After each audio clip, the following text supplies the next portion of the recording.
तुम्हारा अन्नदाता, पग पग पर है संग तुम्हारे अन्नदाता।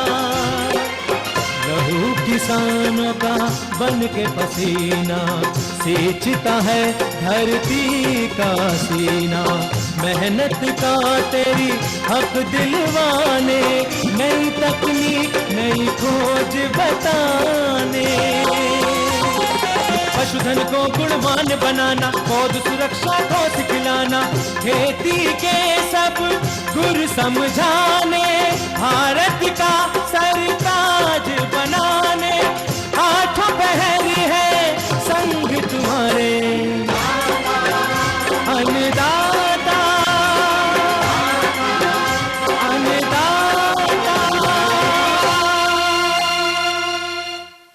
नमस्कार, मैं हूं कात्यायनी चतुर्वेदी और आप सभी दर्शकों का अन्नदाता कार्यक्रम में बहुत स्वागत करती हूं। हर रोज की तरह कार्यक्रम में लेकर आई हूं खेती बाड़ी से जुड़ी हुई बहुत सारी लाभकारी जानकारियां।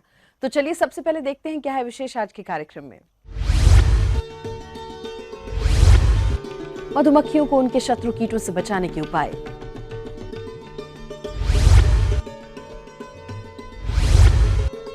अमरूद के बाग लगाने का उन्नत तरीका एवं विधि।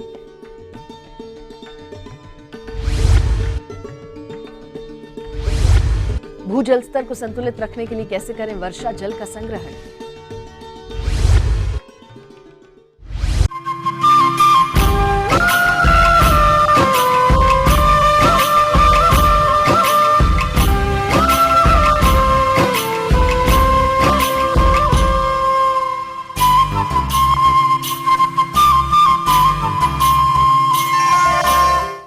अपने हरियाणा और हिमाचल प्रदेश में दिन प्रतिदिन मधुमक्खी पालन व्यवसाय एक सफल व्यवसाय के रूप में उभर कर सामने आ रहा है, जिसका कारण है उससे मिलने वाला उचित लाभ। लेकिन इस लाभ को बरकरार रखने के लिए ये जरूरी है कि मधुमक्खियों को हानि पहुंचाने वाले कीटों पर नियंत्रण पाया जाए। और जैसा कि इस समय विभिन्न प्रकार के शत्रु कीट मधुबक्सों और मधुमक्खियों को नुकसान पहुंचाते हैं, तो इस तरह की समस्या से बचने के लिए आप इनके शत्रु कीटों पर किस तरह से नियंत्रण पाएं, इस बारे में उचित सुझाव दे रहे हैं एक विषय विशेषज्ञ PS कुनवाल। जैसा कि इस समय बरसात का सीजन है, मधुमक्खियों के लिए ये सीजन सबसे ज़्यादा कष्टकारी होता है।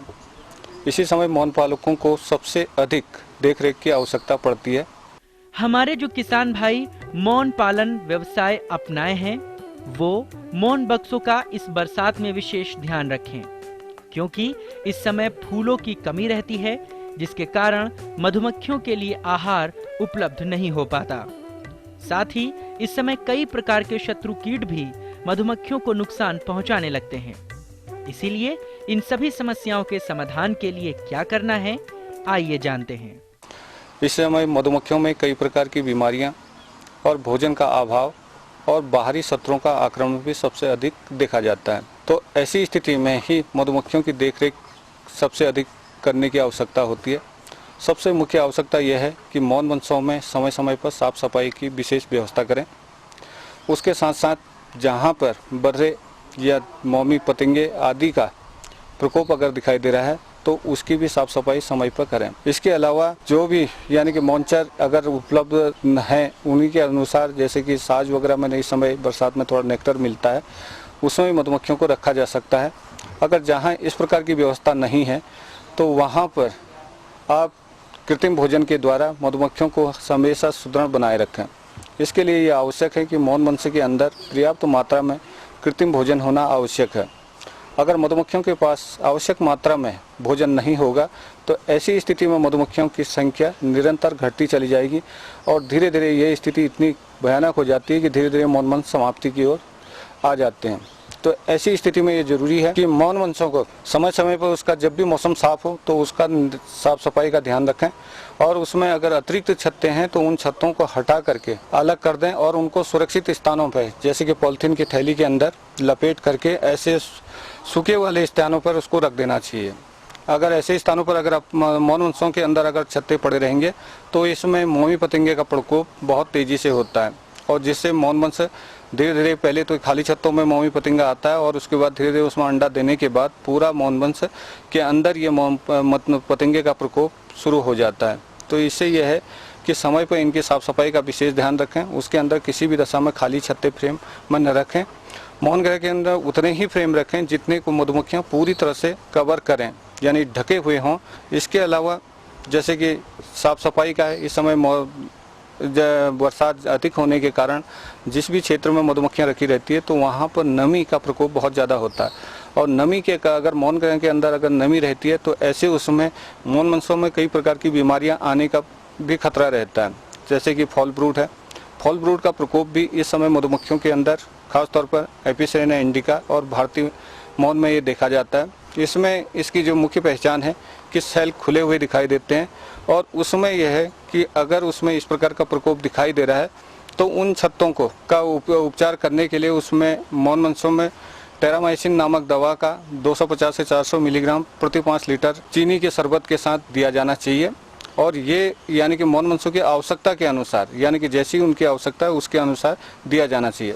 जिन क्षेत्रों में फूलों की उपलब्धता कम है या बिल्कुल नहीं है, ऐसे में मौन पालक भाई अपने मौनों को कृत्रिम आहार दें। तो कृत्रिम आहार कैसे तैयार करना है और मौनों को देना कैसे है, आइए जानते हैं। तो बाहर यानी कि वर्षा के कारण नेक्टर और पराग पूरी तरह से धुल जाता है, तो इसकी पूर्ति के लिए इस समय उनको कृत्रिम भोजन के रूप में चीनी का शरबत दिया जाता है, कि जिसमें भी चीनी का शरबत बनाया जा रहा है उसको उबाल करके पानी को अवश्य उबाल लें, क्योंकि इस समय बरसात होने के कारण पानी में कई प्रकार के जीवाणु रहते हैं जिसके कारण पानी गंदा रहता है और जिससे मधुमक्खियों में बीमारी फैलने की ज़्यादा संभावनाएं रहती है। तो इसलिए यह है कि मौन मंसों को यानी कि पानी को उबाल करके उसमें की चीनी को लकड़ी की सहायता से धीरे धीरे उसको घोलते रहें, और उससे जब यह पूरी तरह से घुल जाता है उसके बाद इसको ढक करके कोई सुरक्षित स्थान पर रख देना चाहिए। जब पूरी तरह से ये ठंडी हो जाए तो उसके बाद कृत्रिम भोजन को शाम के समय मौन मंसों के अंदर देना चाहिए। और मौन मंसों को देते समय भी इस बात का ध्यान रखना चाहिए कि किसी भी दशा में कृत्रिम भोजन मौन गृह के आसपास बाहर न गिरे, और इससे अगर कृत्रिम भोजन अगर बाहर गिरेगा तो इससे चींटियां उसके अंदर, चींटियों को ये अंदर घुसने का मौका मिल जाएगा, और जिससे अंदर अगर मधुमक्खियों के अंदर चींटियां और अन्य दूसरे मौन मंच से भी उसके अंदर आ करके उसमें नुकसान पहुंचा सकते हैं। और इस बात का ध्यान रखें कि उसको कम से कम हफ्ते में 500 ग्राम प्रति मौनवंशी की दर से चीनी का शरबत दिया जाना चाहिए। और इसी समय जैसे कि ततैया आदि बर्रे या अंगलार बिस्नार का प्रकोप भी मधुमक्खियों में सबसे अधिक देखा जाता है। तो इस समय इसके यह है कि बचाव के लिए, क्योंकि मधुमक्खियों की संख्या बरसात के कारण एक तो वैसे ही बहुत कम, उसके पर जो गति होती है बढ़ने की मौनवंशों की वो काफ़ी धीमी हो जाती है, और रानी के अंडे देने की गति भी काफ़ी धीमे रहती है। और इसमें जो है कि अगर जितने भी मधुमक्खियाँ पैदा होती है और अगर उसके आसपास में अंगलार बिस्नार का अगर प्रकोप ज़्यादा है तो ऐसी स्थिति में जितने भी मधुमक्खी के जो बढ़ने की बजाय वो धीरे धीरे उनकी मधुमक्खियों की क्षति अधिक हो जाती है। तो इसमें यह है कि उसमें मधुमक्खियों के बचाव के लिए आसपास जो भी ततैया आदि के जो छत्ते हैं इन छत्तों को जला करके नष्ट कर देना चाहिए। और उसके अलावा जो मौन गृह के आसपास जो भी मौन बर्रे आदि आते हैं तो उनको मार करके उसको ख़त्म कर देना चाहिए। उचित ये होगा कि जिन क्षेत्रों में अगर इस समय फूल मौनचर पुष्प नहीं है तो उन मौनवंशों को उठा करके दूसरे ऐसे स्थानों पर रख देना चाहिए कि जहाँ पर उसको पर्याप्त मात्रा में मकरंद और पराग मिलता है। जैसे मक्का वाले क्षेत्रों में माइग्रेशन करें या दूसरे कोई अन्य क्षेत्र जहां पर अगर पराग वाले पुष्प हों तो उन क्षेत्रों पर मौन वंशों का माइग्रेशन करना आवश्यक है। अगर ऐसे स्थानों में माइग्रेशन करेंगे तो इससे मधुमक्खियों की संख्या, और समय समय पर हम कृत्रिम भोजन देंगे तो इससे मौन वंशों की प्रगति बहुत तेजी से होगी। और जो आगामी सीजन में जैसे अक्टूबर नवंबर में सरसों का सीजन शुरू होता है तो उस समय हमें पर्याप्त मात्रा में उससे शहद मिलेगा।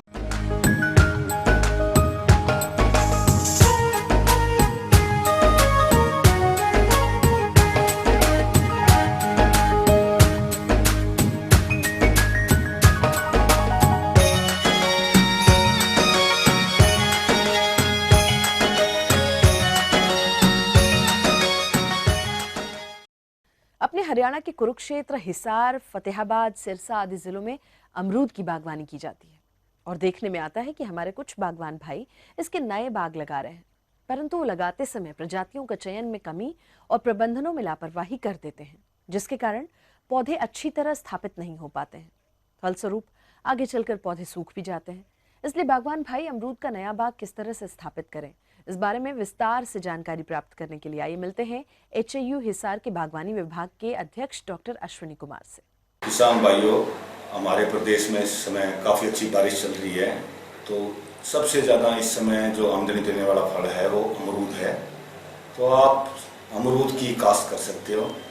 सबसे पहले जो अमरूद लगाने से या कोई भी बाग लगाने से पहले आप अपनी जो खेत है उसको समतल करें, उसको मिट्टी का परीक्षण कराएं। मिट्टी परीक्षण के लिए आप 7 सैंपल लें। पहले फुट के 2 सैंपल, आधा फुट का, आधा से 1, 1 से 2, 2 से 3, 3 से 4, ऐसे 6 फुट तक 7 सैंपल। उसको हरियाणा कृषि विश्वविद्यालय की लेबोरेटरी में या कहीं भी टेस्ट करवाएं, किसी हरियाणा सरकार के जो मिट्टी पानी परीक्षण की वो। उसके बाद आप अपने जब मिट्टी की रिपोर्ट आ जाए और पानी रिपोर्ट, उसके बाद आप बाग की प्लानिंग करें। अमरूद को लगभग प्रत्येक प्रकार की मृदा में उगाया जा सकता है, परंतु अच्छे उत्पादन के लिए उपजाऊ बलुई दोमट भूमि अच्छी पाई गई है। इसके उत्पादन के लिए 6 से 7.5 pH मान वाली मृदा उपयुक्त होती है, किंतु 7.5 से अधिक pH मान की मृदा में उकटा रोग के प्रकोप की संभावना होती है। अमरूद को उष्ण तथा उपोष्ण जलवायु में सफलतापूर्वक पैदा किया जा सकता है। अमरूद को लगाने का समय है इस समय सर जुलाई, अगस्त, सितंबर। तो अब जुलाई तो खत्म हो गया, अगस्त सितंबर का भी आपके पास पड़ा है समय, तो आप लगाएं। अमरूद की जो सबसे ज्यादा इस समय मुख्य किस्म वो है हिसार सफेदा। अमरूद जो है वो 20 बाई 20 फुट का लगाया जा सकता है, परंतु आजकल हाई डेंसिटी का रिवाज है, तो आप 15 बाई 15 फुट के भी अमरूद को लगा सकते हैं, जिसमें आपके करीब 200 से ज्यादा पौधे लग जाएंगे। 3 बाई 3 फुट के गड्ढे होते, 3 बाई 3 के फुट के गड्ढों में ऊपर की मिट्टी 1.5 फुट की, बराबर की गोबर की खाद। अगर जमीन सख्त है तो 1/3 ऊपर की मिट्टी, 1/3 गोबर की खाद और 1/3 जो नदी वगैरह की रेत होती है उसको मिक्स करके भर दे। ध्यान रखें कि जो दीमक है, क्योंकि नए पौधों पर दीमक का सबसे ज़्यादा प्रकोप होता है, तो उसमें दीमक की दवाई जैसे ही मतलब पौधा लग जाए 10-12 दिन का हो जाए तो उसमें दीमक की दवाई जरूर डाल दें। जो नए लगाए पौधे हैं, क्योंकि आगे गर्मी बारिश हो सकता चले, कितने दिन चले, हर 5वें-6ठे दिन उसमें पानी दें। उसमें घास फूस जैसे खरपतवार ना उड़ने दें, क्योंकि खरपतवार जो जितने भी न्यूट्रिएंट है उनको खत्म कर देते हैं, तो पौधे को न्यूट्रिएंट मिलने, पौधा पीला पड़ के मर जाता है। अमरूद के नए फल बागों में खरपतवार भी उग जाते हैं, जो कि पौधों के साथ खाद, उर्वरक, हवा पानी तथा प्रकाश के लिए प्रतिस्पर्धा करते हैं, जिससे अमरूद के पौधों का सही विकास नहीं हो पाता और उत्पादन में कमी आ जाती है। इसलिए आप अपने अमरूद के बाग को खरपतवारों से मुक्त रखें। अमरूद आमतौर पर 3 साल के बाद फल देना शुरू करता है। 3 साल के बाद ये नहीं कि पूरा फल, 6-7 साल का पौधा पूरा फल तो शुरू कर देता है, जो करीब 70 किलो से लेकर 1 क्विंटल तक होता है। नए फल बाग के रोपण पर राज्य सरकार द्वारा विभिन्न रूप से अनुदान दे है, तो नए फल बागों के लिए कितना अनुदान दे है, आइए जानते हैं। किसान भाइयों, जहाँ तक आप फलदार पौधे लगा रहे हो, बाग लगा रहे हो, तो आपको कई बार किसान भाइयों को जरूरत होती है कि सब्सिडी के बारे में। सब्सिडी हरियाणा सरकार में नेशनल हॉर्टिकल्चर राष्ट्रीय बागवानी मिशन है, जो हरियाणा सरकार का बागवानी विभाग है। हर एक जिले के हेडक्वार्टर पे जिला बागवानी अधिकारी बैठता है, उससे मिलके, क्योंकि इसमें सब्सिडी है 50 से 60% पौधों पे, उसके अलावा टपका सिंचाई पे और पानी के स्टोरेज टैंक पे, तो वहाँ उसके लिए वहाँ कॉन्टेक्ट करें। तो ये थी कुछ उपयोगी जानकारियां। एक बहुत छोटे से ब्रेक के लिए यहाँ रुक रहे हैं, बहुत जल्द लौटेंगे।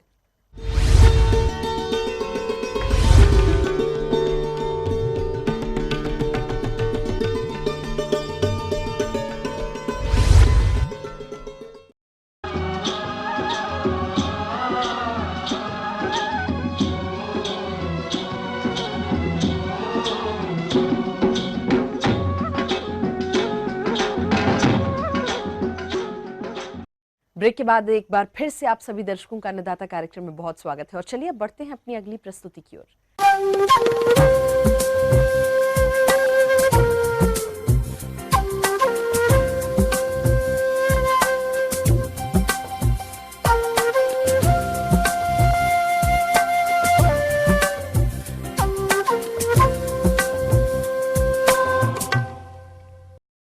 किसान भाइयों, जिस तरह बीते सालों में प्रदेश में घटते भूजल स्तर की समस्या देखने को मिली है, इस समस्या से निपटने के लिए सबसे बेहतर समाधान तो यही है कि बारिश के पानी का समुचित संग्रहण किया जाए।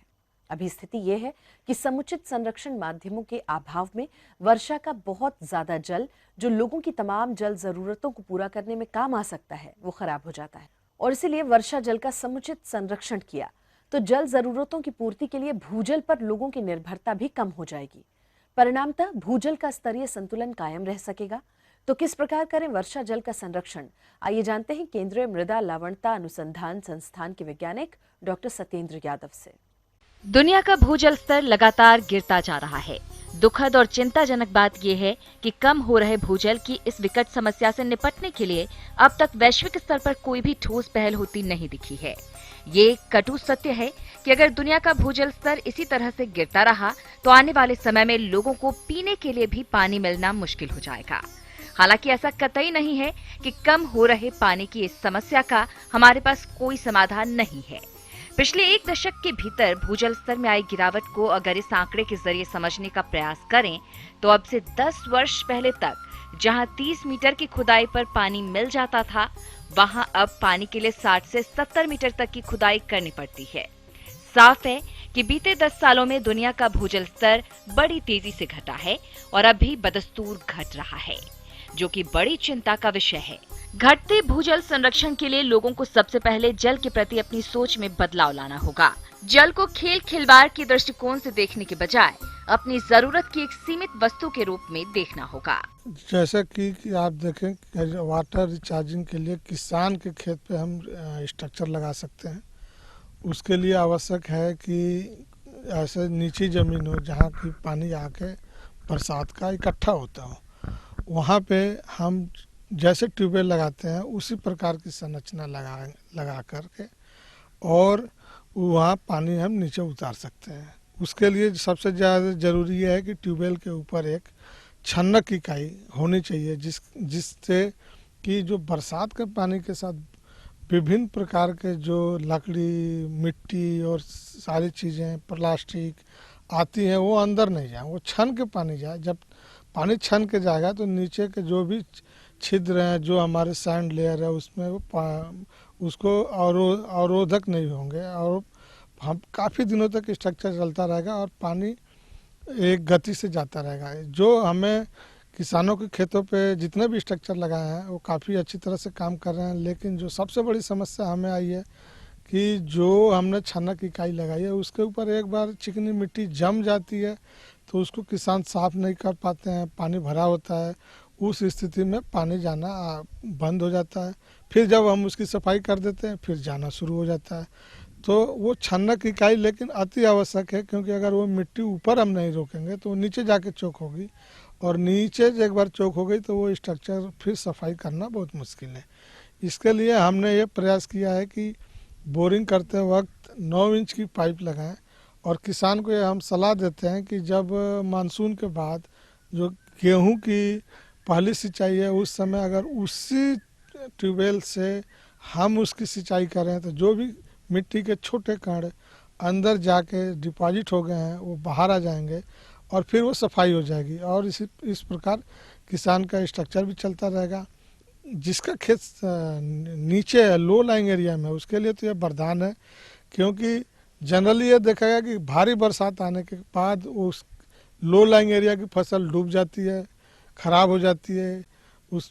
उस पानी को इस जो स्ट्रक्चर के सहायता से हम नीचे उतार कर 24 घंटे में कितना पानी इकट्ठा उस पर डिपेंड करता है, लेकिन 24 से 48 घंटे में हम नीचे उतार देंगे और उस नीचे डालने से वो फसल बच जाएगी। तो इस प्रकार यह रिचार्जिंग के साथ साथ एक ड्रेनेज का भी काम करता है और इस ड्रेनेज के लिए किसी और पे निर्भरता नहीं है। किसान अपने खेत में लगा के अपना पानी नीचे उतार लेता है, उस अवस्था में वो अपनी फसल बचा लेता है। इस प्रकार ऐसा देखा गया है कि वो 10 से 15% अधिक उपज ले लेता है उन एरियाज में फसल बचा करके, जो पानी से अक्सर खराब हो जाती है। और यह स्थिति गेहूं कणक के दिनों में काफ़ी देखी गई है। कणक में थोड़ा पानी भी ज़्यादा नुकसान करता है। तो इस प्रकार अगर ये स्ट्रक्चर वो लगा सकता है अपने किसान अपने खेत पे, तो उसको गेहूं और धान दोनों फसलों में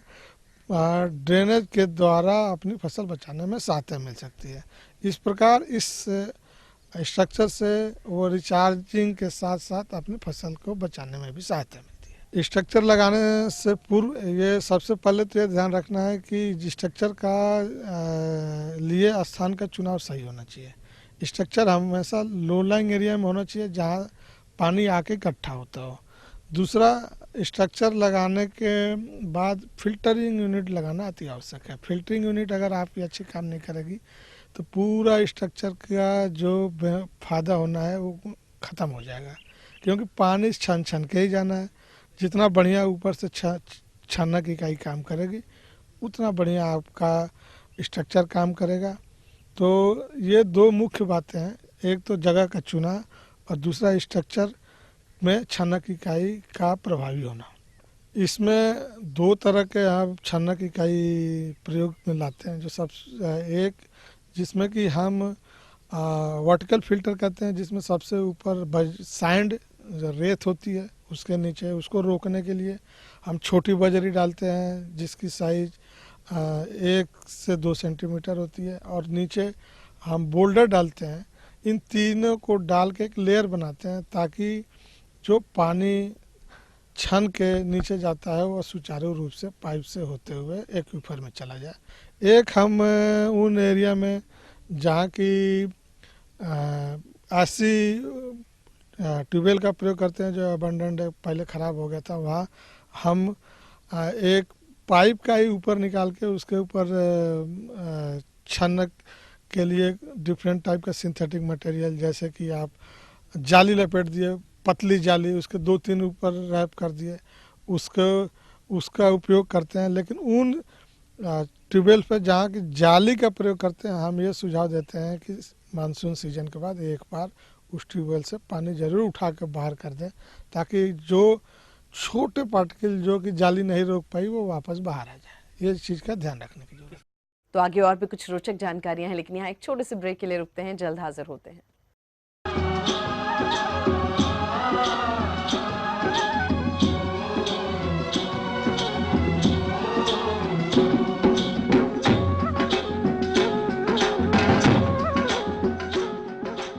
ब्रेक के बाद आप सभी दर्शकों का एक बार फिर से स्वागत है और चलिए अब रुख करते हैं अपनी अगली कड़ी की ओर।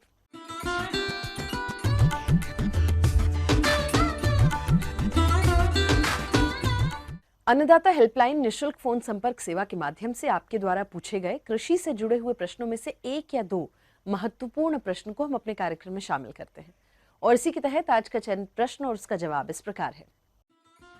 निःशुल्क अन्नदाता हेल्पलाइन में आज हमने जिस प्रश्न को शामिल किया है उसे पूछा है ग्राम जगन, जिला हिसार के संदीप बिश्नोई ने। आपने मिर्च की वैज्ञानिक बुआई तकनीक एवं प्रबंधन के बारे में जानकारी चाहिए है, तो इसके लिए देखिए कार्यक्रम का यह अंश। किसान भाइयों, आज अपन बात करते हैं मिर्ची की पौध का स्थानांतरण एवं प्रारंभिक देखरेख। किसान भाइयों, किसी भी फसल से भरपूर उत्पादन लेने के लिए भूमि का चुनाव महत्वपूर्ण होता है। तो मिर्च की खेती के लिए उपजाऊ दोमट भूमि जिसमें पानी का अच्छा निकास हो उपयुक्त रहती है। अभी आपने मिर्ची की जो पौध है वो तो लगभग तैयार कर ही रहे होंगे और तैयारी उसकी चल रही होगी। पौध अंकुरित भी हो चुकी होगी, कुछ बड़ी भी हो चुकी होगी। किसान भाइयों, खेत के चुनाव के बाद बात आती है कि किसान मिर्च की कौन सी किस्म का चयन करें और उसकी अवधि कितने दिनों की है तथा पैदावार कितना होता है। इन सभी पहलुओं पर जानकारी के लिए मिलते हैं।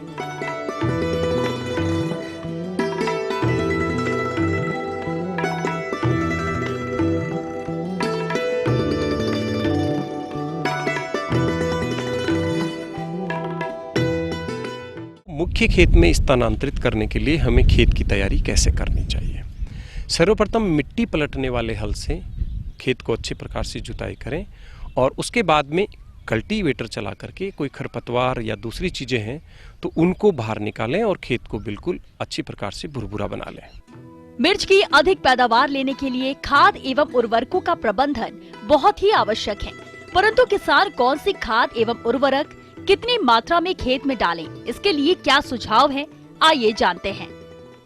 खेत तैयारी करते समय 15 से लेकर के 25 टन गोबर की अच्छी प्रकार से सड़ी हुई खाद हमें खेत में मिला देनी चाहिए।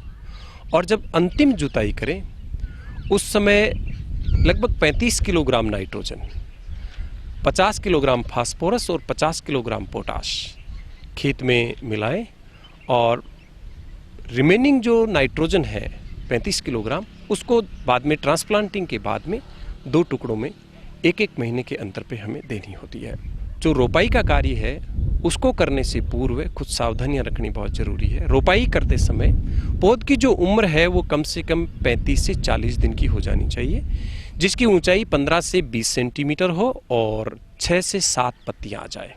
रोपाई करने के 2 दिन पूर्व जो नर्सरी है उसे अच्छी तरह से पानी पिला देना चाहिए। पानी देने के बाद में जैसे ही पानी नमी कम होने लगे पौध को स्थानांतरण करें और स्थानांतरण करने से पूर्व उसको उपचारित करना आवश्यक होता है।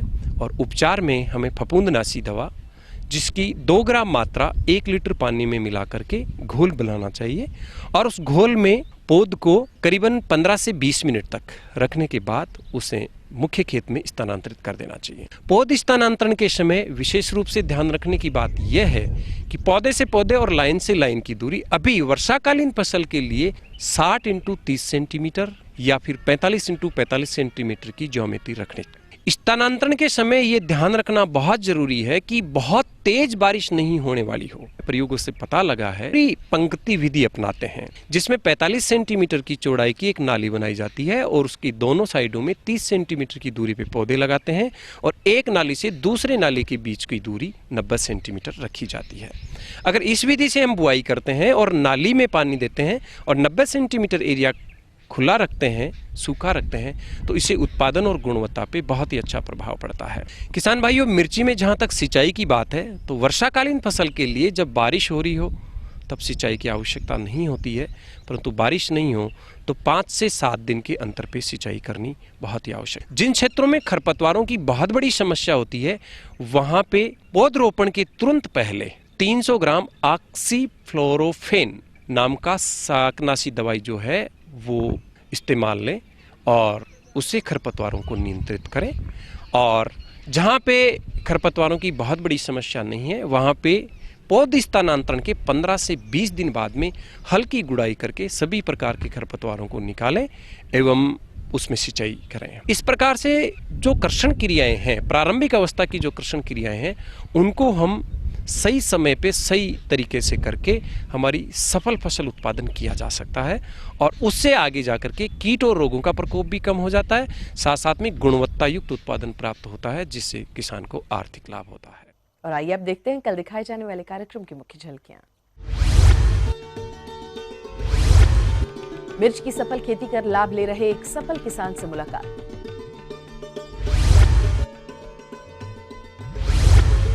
अच्छी पैदावार के लिए गेंदा की रोपाई और रोपाई के बाद के जरूरी प्रबंधन। तो हम ये उम्मीद करते हैं कि आज का कार्यक्रम आप सभी दर्शकों के लिए बेहद उपयोगी रहा होगा।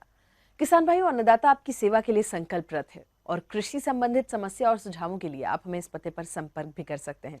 तो चलिए हमारा पता नोट कर लीजिए। प्रोड्यूसर अन्नदाता ETV Haryana Himachal Pradesh, Ramoji film city Hyderabad 501512 और हमारा ईमेल एड्रेस है annadaatahr.hp@etv.co.in। और इसके अतिरिक्त आप हमें निःशुल्क हेल्पलाइन नंबर यानी कि 180041921555 पर सोमवार से शनिवार सुबह 10 बजे से शाम 4 बजे के बीच में कभी भी संपर्क कर सकते हैं। तो फिलहाल अन्नदाता की पूरी टीम को दीजिए इजाजत, लेकिन इस वादे के साथ कि कल फिर इसी समय आपसे होगी मुलाकात कृषि संबंधित कुछ और महत्वपूर्ण जानकारियों के साथ। तब तक के लिए नमस्कार।